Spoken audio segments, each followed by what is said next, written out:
Salut tout le monde, allez c'est parti, c'est parti. Du coup, je vous fais une petite vidéo des Messor Barbarus 5 jeans. J'ai été obligé de les déménager. Alors dommage, hein, j'ai pas pensé à vous les filmer, mais parce que les tubes étaient blindés, donc je les ai déménagés et je les ai remis dans une cuve donc de chez Origin Hans. J'ai refait une dalle. Donc la dalle en fait c'est moi qui l'ai faite, hein. Donc basique avec du plâtre résiné et un peu d'exclavateur pour colorer. Et je leur ai collé des petites plantes plastiques. Alors je suis pas très fan à la base, mais je me dis ça égaye un petit peu le setup. Donc voilà, et elle s'amuse, c'est assez drôle d'ailleurs, à me mettre donc là les graines, quelques cadavres suite au déménagement. C'est assez marrant, ils me font un dépotoir au niveau de la plante. Voilà, donc on peut voir quelques petits cadavres. Mais bon, pas tant que ça, hein, mais j'en ai quelques-uns. C'est clairement par rapport au déménagement où certaines, quand dans l'aire de chasse où elles étaient, j'ai dû un peu les malmener, je pense. Et du coup, d'où ces cadavres dans la DC. Voilà. Donc là, j'aurais donné un verre de farine qu'elles sont déjà en train d'embarquer. Donc dans la petite gamelle. Et on va passer au nid. Donc le nid, c'est aussi un nid Origin Hans que j'ai recyclé.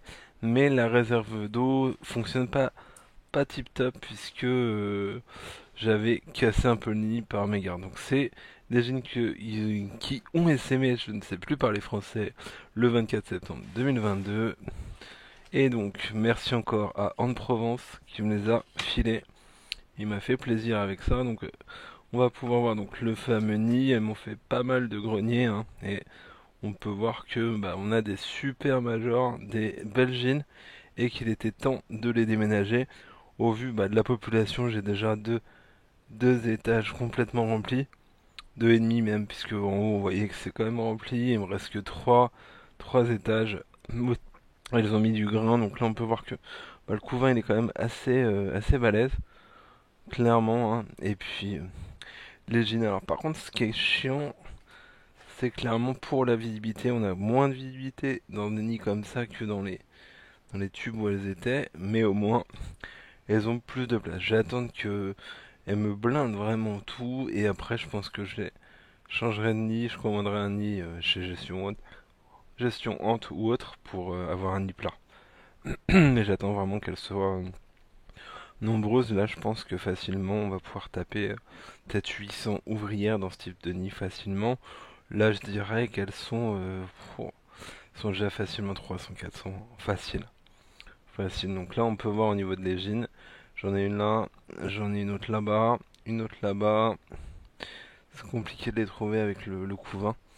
Alors, je vais essayer de pencher un peu la cuve comme ça. En plus, j'ai un peu de traces d'humidité en bas et de plâtre quand j'avais versé la date. Donc une gine, deux gines, trois gines là-bas, trois gines. Ah, et il y en a une là-bas, non, c'est un major. Voilà, c'est compliqué de bien les voir, mais en tout cas, il y a bien les 5 gines, j'en ai pas perdu une pour le moment, donc voilà quoi. Et donc le nid, vous pouvez voir que donc, j'ai reposé le nid de base, hein. Euh, Elles m'ont quand même réussi à me coller de la saleté, j'avais pas vu.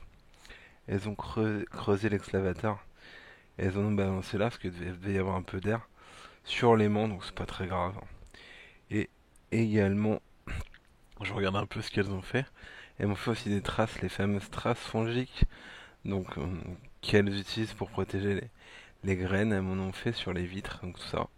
Je vais devoir nettoyer. Alors ça fait pas très longtemps qu'elles sont dans la cuve, donc je me dis que bon, espérons qu'elles me la salopent pas complètement. Donc là, forcément, avec la lumière du flash, pour qu'on voit à peu près les galeries, j'ai plus de la moitié de la colo qui est dehors. Vous allez voir, on va tourner, on va remettre la DC. Donc je vais remettre le câble du nid, donc petit cache aimanté comme toujours. Où là j'ai changé des aimants, c'est pour ça que vous voyez qu'il est un petit peu abîmé, n'est-ce pas? Et on va passer aux fourmis. Voilà, et pour voir que là, bah, c'est la Bérésina. Comme tout le monde a eu peur, bah, j'ai tout le monde dans l'aire de chasse, du couvain. Je serais pas étonné de voir des gines, hein. Ça serait pas étonnant. Et ce qui est marrant, c'est qu'elles ont gratté l'exclavateur à l'entrée du nid. Vous voyez, toute la dalle était recouverte d'exclavateur, mais non. Elles ont gratté, c'est assez marrant. Enfin marrant, vous m'aurez compris, hein. C'est assez intriguant. Pareil là, ils m'ont fait un dépotoir avec des graines, du coton, des ouvrières partout.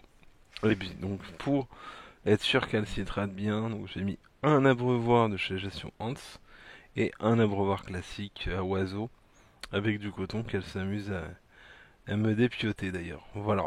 Donc bon voilà un petit peu pour cette vidéo. Voilà, ça fait une vue un peu d'ensemble du, du setup. Ça donne ça à peu près. Ouais, c'est un, moi je trouve que c'est un bon compromis. Alors c'est sûr qu'il y a moyen de faire plus ouf au niveau déco, mais ça rend pas si mal. Alors, selon mes critères à moi, voilà, une jean, j'étais sûr qu'il y en avait dans l'air de chasse, vu le stress qu'elles ont subi. Voilà. J'espère que la vidéo vous a plu, je vous remercie de m'avoir regardé, et je vous souhaite une excellente journée. Bisous!